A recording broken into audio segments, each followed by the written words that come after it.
My girlfriend said, "I don't need to be faithful, I'm the prize here." I nodded and said, "You are."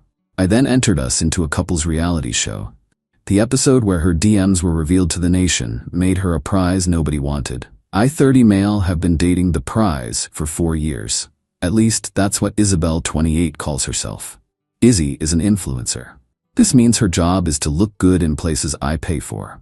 She curates content and engages with her brand partners. My job is data analytics. I look at spreadsheets, find patterns, and make sure the prize can afford her $300 face creams and twice weekly networking brunches. It was a system. I know. I was the stable one, the provider, the safe bet. And she was the firecracker, the life of the party, the one everyone looked at. And for 4 years, I guess that dynamic worked. I paid for the lifestyle. She let me be seen with her. But the prize has been demanding a higher, price lately. Her phone, which used to be an open book, suddenly has the screen lock time of a CIA operative. It never leaves her side. Not even when she showers. "It's for my work, babe. I have to be responsive." Then came the late-night strategy sessions with her new content manager, Julian. Julian is 6'4", built like a Marvel hero, and has teeth so white they look like a filter. I'm 5'11", and as I said, I analyze data. You do the math. I tried to be the cool, trusting boyfriend. I really did. Until I saw the alert for my credit card. The one she's an authorized user on. A $220 bar tab at the Onyx Lounge at 1:15 a.m. on a Tuesday. I was home, asleep, because I have an actual 9-to-5 job. I waited until she got home the next evening, humming as she unboxed a $400 pair of sneakers a brand had gifted her, which she'd probably return for cash. Me? "Hey Izzy, how was your Tuesday night?" "Exhausting, just planning, so much work." "Yeah, did the work happen at the Onyx Lounge?" She stopped. The silence was heavy. She slowly looked up from the shoebox. "What are you, my dad?" I went out for drinks. With Julian, that $220 tab seems high for a strategy session. She didn't even have the decency to look guilty. She just looked bored, annoyed. She stood up, walked to her vanity mirror, and started fixing her ponytail. "So what?" "Yes, I was with Julian. We had drinks. He's hot. Is that what you want to hear?" What? "Izzy, we're in a relationship. You can't just..." She turned her face a mask of pure condescending arrogance. "Nate, stop. Just stop. I don't need to be faithful. Okay? I'm the prize here. You're lucky I come home to you at all. Do you have any idea how many DMs I get a day from men who would kill to pay for my drinks? Men who don't spend their nights looking at boring spreadsheets?" She sneered. "Be grateful for what you get." And I just stared at her. All the justifications I'd made for her behavior, all the little hurts I'd ignored, all the "she's just high-strung" excuses, they all collapsed. She was right. She was the prize. And the knot of anxiety and jealousy I'd been carrying for months just evaporated. In its place, I felt this perfect, cold calm. The way I feel when a complex dataset finally clicks into place. I looked at her, a masterpiece of curated beauty and casual cruelty. And I nodded. "You're right, Izzy. You are." Her face softened, that smug "I win" smile spreading across her lips. "Izzy? Exactly. I'm glad you're finally getting it. Now can you order us some Thai? I'm starving." "Sure. You know, I was thinking, you're a prize, we're a great couple. We should show people that."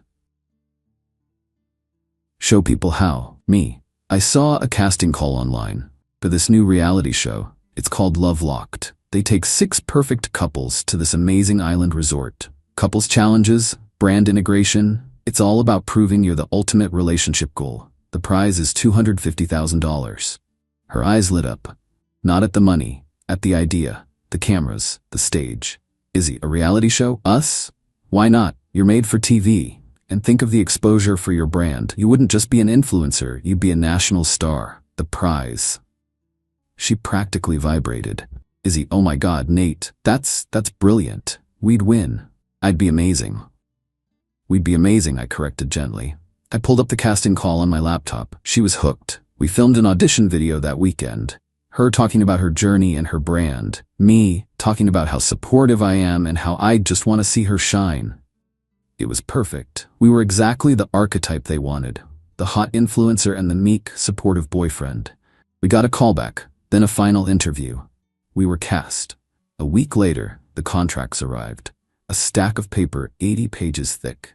Izzy, ugh, boring. You're the spreadsheet guy. You read it. Just tell me where to sign. Oh, I'll read it, don't worry. I did read it. Every single word.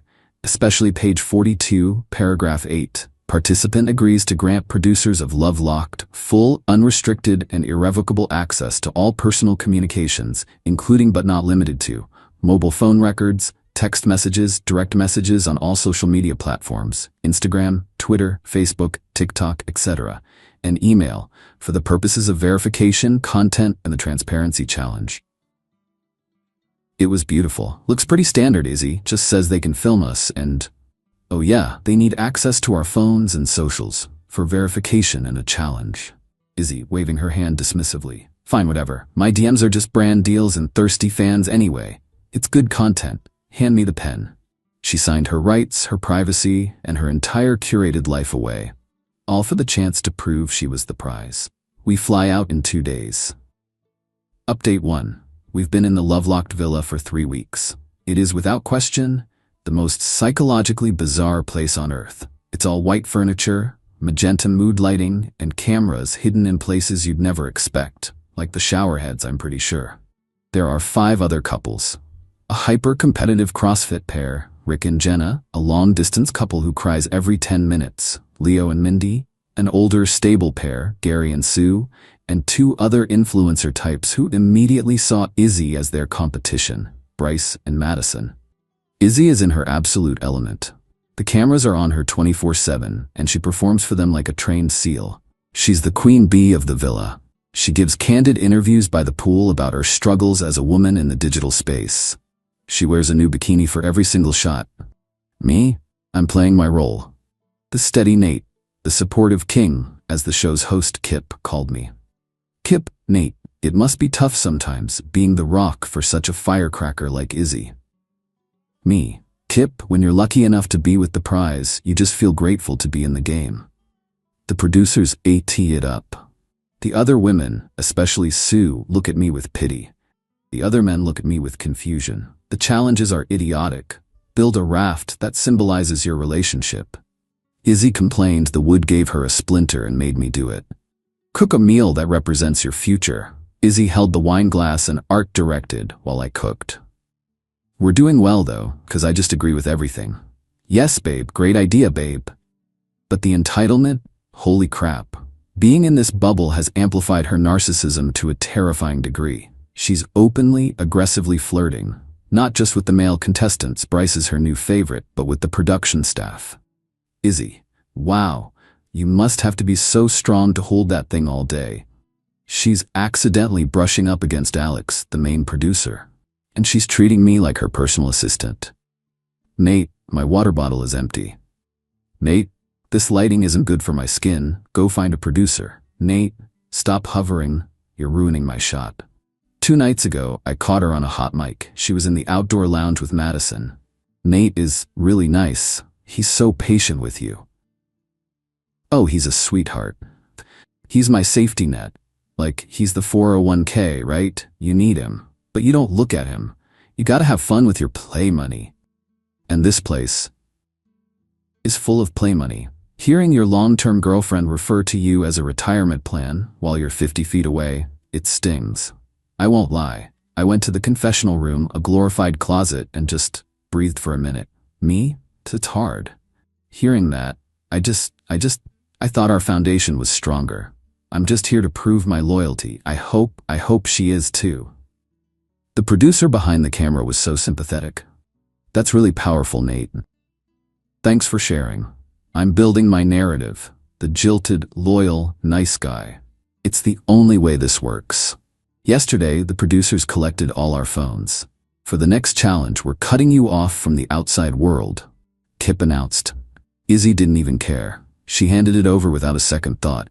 She was too busy planning her outfit for the island luau party. But I saw the look the producer Alex gave his assistant when he took Izzy's phone. It was a small, hungry smile. They've found it. They've definitely found it. This morning, Kip gathered us all by the pool. Kip, okay lovers, your next challenge is the transparency test. Leo and Mindy, the criers, looked nervous. Rick and Jenna, CrossFit, looked competitive. Izzy just looked Bored.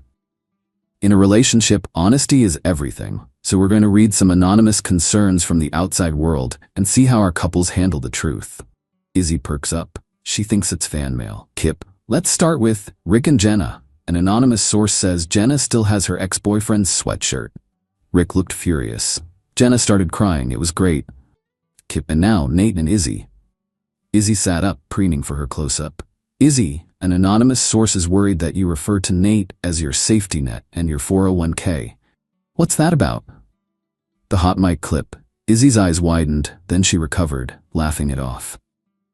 Oh my god, that was just girl talk. It's a compliment. It means he's reliable. He's my rock. I'm the prize. He's the vault. It's romantic.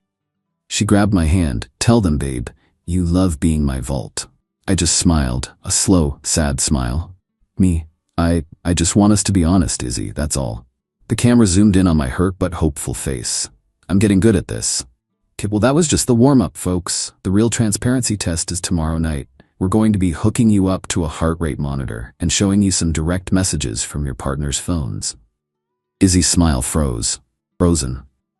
For the first time since we got here, she looked scared. DMs? Like all of them? That's an invasion of privacy, isn't it? Smiling, holding up a copy of the contract. You all agreed, page 42. It's time to see who's really love-locked. Izzy didn't sleep at all last night. She kept pacing.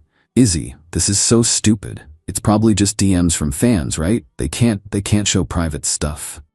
I guess we'll find out, babe, but we've got nothing to hide, right? She just stared at me. The finale episode films tonight. Update 2. It's been a month since the show aired. My life is different. Hers is too. The transparency test was everything I dreamed of, and so much worse. They saved us for last. The golden couple, the prize, and the vault. We were all sitting on white couches. Izzy was physically vibrating. She had her hand on my knee in a death grip. And finally, Nate and Izzy. You two have been an inspiration. Izzy, the star, and Nate, the rock. But Izzy, our verification team found some troubling communications. You told us your DMs were just brand deals and thirsty fans. A high-pitched... They are. I mean, people are crazy. You can't control what they send you. True, but you can control what you send back. The giant 80-inch screen behind Kip lit up, and there they were. My girlfriend's Instagram DMs to Julian, the content manager. Show's boring you, prize? Beyond. I'm literally counting down the minutes. I have to listen to Nate talk about our journey, and it's taking all my strength not to roll my eyes into my skull. At least the producer, Alex, is hot. I've been accidentally running into him by the yoga deck. Might see if I can leverage that for more screen time after Nate inevitably betrays me in a challenge. The other couples gasped. Alex, the producer, who was standing off camera, just shook his head. Izzy's face went white. That's just banter. He's my manager. We joke like that. Is this a joke too? A new message, a screenshot of a text to me. It was from 3 weeks before the show. Love you, Izzy. Can't wait for our adventure. Love you too, babe. It's gonna be amazing. Right below it, a DM to Julian, sent 1 minute later. Izzy, just sent the goodnight text to the puppy. He's so easy. God, I can't wait for you to come over after he leaves for work tomorrow. P.S. He 100% believed the Onyx Lounge was a girls' night thing, LMAO. The set was silent. You could hear Mindy, the crier, start to sniffle. Izzy's heart rate monitor, which was displayed on screen, was spiking. 145. 150. 160. Stop it. You can't show this. This is illegal. This is edited. It's fake. So calm, so practiced. It's not fake, Izzy. We verified the timestamps and you signed the release. He turned to me. The camera's all swiveled. The big, emotional moment. Nate, you're hearing this? What are you thinking? I looked at the screen. I looked at the horrified faces of the other contestants. Then I looked at Izzy. She wasn't a prize. She was just a cornered animal. I felt nothing. Just tired. She told me she was the prize, that I should be grateful she came home to me at all. I let that hang in the air. I guess I just wanted everyone else to see what that prize was really worth. I stood up. I started to unclip my microphone. I'm done. Done? What do you mean, done? You can't be done. We're a team. No, I'm done. I dropped the mic pack on the white couch. I turned and walked off the set, past the cameras toward the villa exit. Izzy started screaming, not crying. A raw, guttural, nails on a chalkboard shriek. Nate, get back here. You set me up. You did this. You ruined this for me. I'll sue you. I'll sue all of you. You're nothing without me. Nate! The show ended with a long, dramatic shot of me walking away, silhouetted against the sunset. Her screams echoed as the credits rolled. It was cinematic. The aftermath. We were disqualified. I got a flight home that night. A separate flight. The producers were so accommodating. We're so sorry you went through that, Nate. Izzy was held for 2 more days to film exit interviews, where she apparently sobbed about how she was the victim of my calculated sociopathic betrayal. Then the episode aired. It was a bloodbath. The editors loved me. They spliced every hot mic clip of her calling me a 401k, with every confessional of me saying I just want to be honest. They made me the patron saint of nice guys. Izzy did not fare as well.